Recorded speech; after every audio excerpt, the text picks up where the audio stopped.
let's just talk about this little headline that people probably missed, and it's one that I couldn't be actually happier about because we're basically talking about Gaules.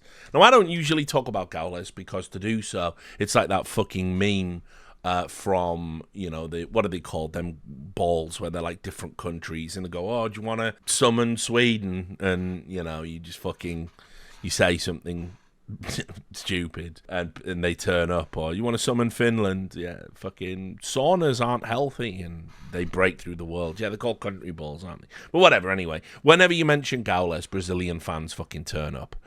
Because Gaules has done, it's almost like what a politician would do. He's cultivated an image of himself, which is, you know, he was poor and he was struggling, but he loved esports and he could barely afford to eat. And then over time, he got opportunities and then he went on to become the biggest streamer. And it's like a super cool story. But it really obfuscates the problems with Gaules.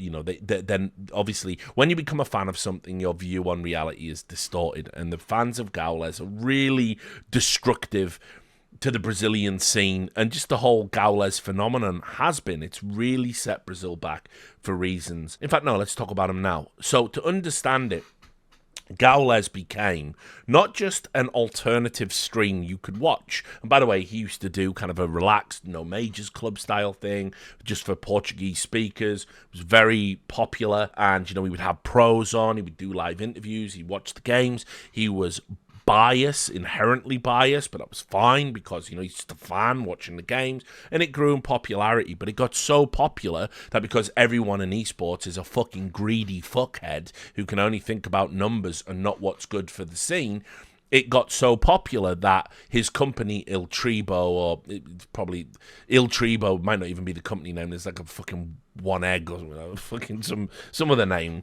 can't remember off the top of my head, who gives a fuck. Anyway, basically his you know, organization became the go-to Portuguese language official partner for these streams, which meant that if you wanted to stream in Portuguese, you couldn't. By the way, he'd also built up, he was doing, you know, sometimes movies, TV shows, he had NBA, you know, that kind of stuff. He was, you know, he was getting other sports coming to him and doing these Portuguese language streams. But the problem was, it was the same style. It was still Gaules sitting there sweating, talking to people, loads of radio silence. It wasn't commentary, it wasn't casting. Now, his company did hire commentators and casters, but for the big events, it has to be the Gaules show. Now, what people don't know in the Brazilian scene, Brazil used to have amazing talent like Bida and all these other guys, and there was a ton of really good Brazilian casters, and they all got told, if you don't join Gaules' company and play second fiddle to Gaules, then you just won't get work.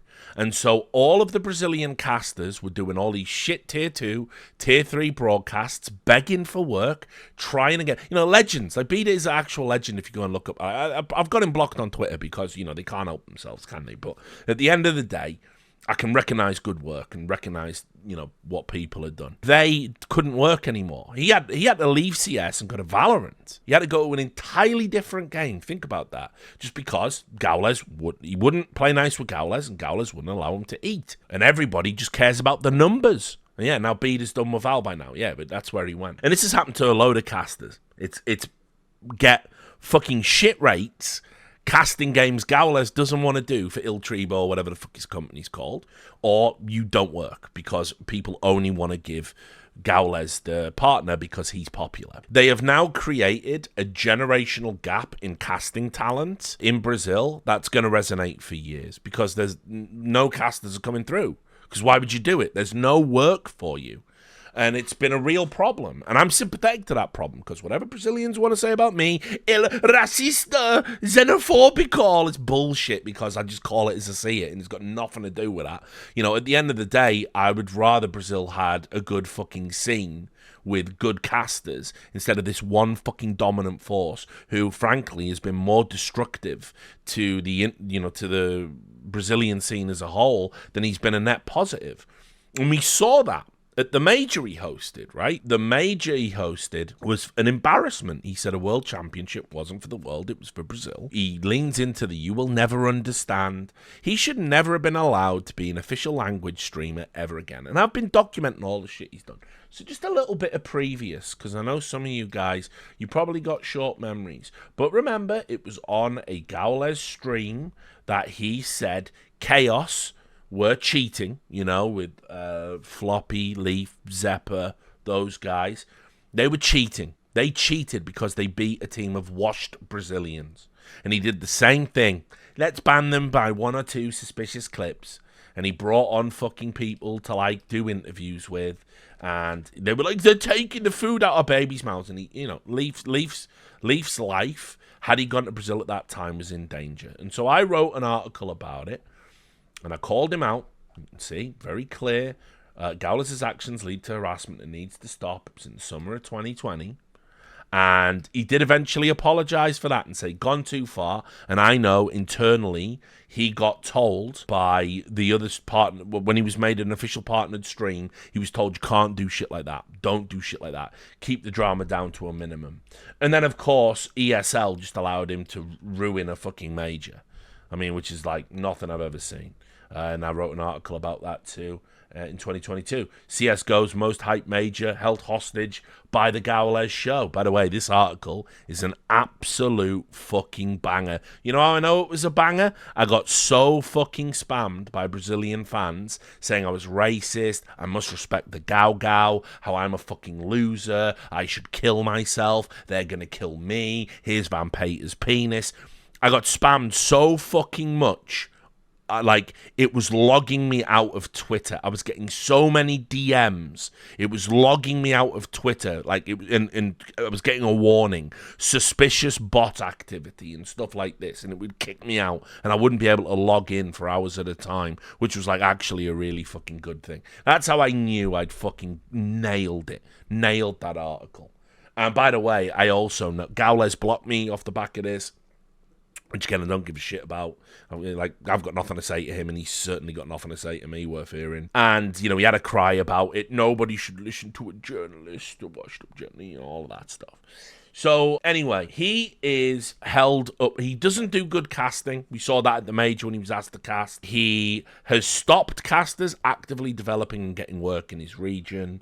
Every time he's put on a broadcast, he's unprofessional. He's biased towards Brazilian teams. He stirs up nationalistic hatred, which, by the way, I'll just say this. If you literally, as a Brazilian, are saying the World Cup is for us, it's for Brazil, we are the best, and no one else understands us, and that's why we stand alone. And then, right now, imagine I'm saying America. Now, imagine I'm saying England. Oh yeah. Oh wait. Oh God. Ooh. I feel sick. Sounds horrible, doesn't it? Yes. That's the kind of nationalistic invective that he was fucking spewing out on stage with a microphone in his hand at a major event. So that should have been disqualifying, but it wasn't because it's esports. But I gotta say, PGL, my dudes, they did it. They went there in a way that I'm just like, I'm so proud of you right now. Right, this is huge. It was on dust2.us, but dust2.br before that, because you would expect Brazil to kind of break the fucking story first. Gaules not awarded the Brazilian Portuguese Copenhagen major streaming rights. After 5 years, another entity will take over the Brazilian broadcast. Oh, thank you so much. I'd heard rumors before this happened that it was going to happen. People had said, Gaules ain't going to be doing the major officially. And I was like, there ain't no fucking way. They'll work it out. But proud to be wrong on that one. Very happy. For the first time in 5 years, Alexandre Gaules Borba has not been granted the Brazilian Portuguese streaming rights to a major. Instead, BTS Brazil TV, in partnership with BetBoom, has been announced as the official Brazilian Portuguese broadcast. Now, this is interesting because there's another part to this where I'm just putting this into the video to show I am balanced and fair.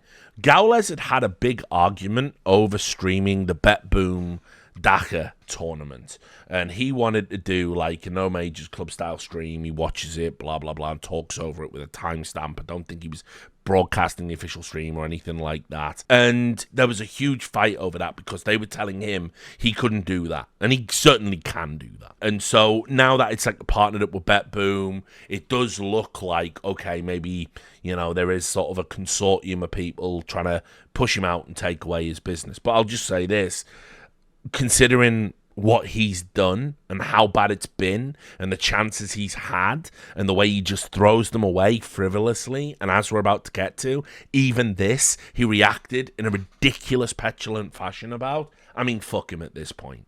Fuck him. He's had a monopoly for 5 years minimum. He's had all the accolades, all the plaudits, and he is so not self-aware. It's pathetic. But anyway, in confirmation to Dust to Brazil, BTS Brazil TV CEO Fabio Shaolin Madia confirmed that the company will be broadcasting the major, the 3 regional RMR events, and the closed qualifiers for North America, South America, and Europe on several different Twitch channels. The broadcaster said they will have over 20 different casters and several special guests during the broadcast. You mean we get actual casters? Wow! Portuguese-speaking casters, people that can actually do commentary instead of just sitting there sweating and going, everyone's cheating against Furia. Wow! Wouldn't that be great? So, yep, it's back. We're back in the game. Gaules, who has been awarded the Portuguese broadcasting rights for a major since 2019, took to X to comment on the decision. He said, this is no joke now, we have redesigned the way of watching CS, and we will continue to reinvent ourselves. They will never understand. He literally did that. He literally said, this guy's such a fucking loser, stoking up division, stoking up the victim fucking mindset every opportunity he gets. It's absolutely fucking pathetic. And I hope this is the start of a cascading domino effect that just fucks his whole career. Because I'm sick of it. I was sick of it watching the Rio Major. Remember, we were all hyped up about the Rio Major, weren't we? Come to Brazil, come to Brazil. We went to Brazil. The fucking Brazilians weren't there. What the fuck? And then, as we're moving through it, it's like, Gaules, can you go and cast inside, please? Oh, yeah, okay.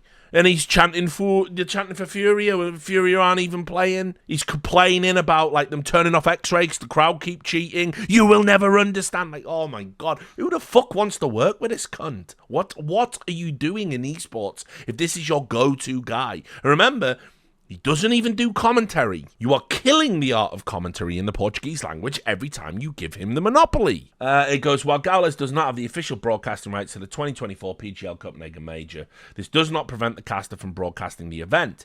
PGL can approve casters to broadcast independently from CS2, so long as they adhere to the rules of the tournament organizer, which includes broadcast delay and not using event images, the event stream, cameras, crowd images, or the official HUD. The South American closed qualifier begins tomorrow, where 7 teams will be chosen to meet the already 9 teams established, blah, blah, blah. So basically, he's been bumped down to what he always should have been. And that is he will still be the #1 Portuguese-speaking stream. His stream will still eclipse the Brazilian BTS TV, right? Of course it will. And also, it might even be higher than usual, because even though there's going to be a delay, he's going to be crying about it. He's going to be crying about not being official. He's going to be saying, they will never understand. PGL are getting us. It's all about BetBoom. All these forces are conspiring against me. And all of his Brazilian fans are all going to fucking jump in and go, yeah, we stand with Gaules. Respect the Gau. Why don't you love the Gau? Why can't Gau have everything Gau wants all the fucking Gau time? Right? That's what we're going to have. And so he's going to coin it in. But this is all he ever should have been.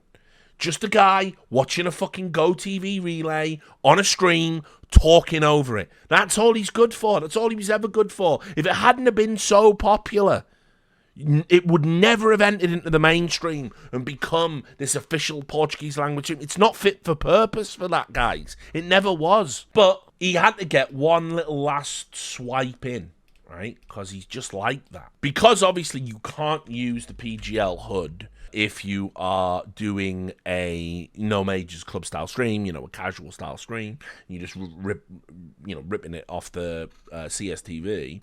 He wanted to just show, listen, I'm bigger than you, okay, better than you, and fuck you. And you can see here, he made his own HUD, and he made a big song and dance about it, and he told everyone, listen, use my HUD. right? If nasty PGL won't let you use their hood, I've made my hood. So use the Gaules hood. Do you remember me, Gaules? Have you not talked about me for 5 fucking minutes? Use my hood. Yeah, he did, and he made a point of saying he wanted everybody, you know, to come and get it and use it for free. It's there for everyone in the community. It's just like, God, for fuck's sake, just take an L once in your fucking life.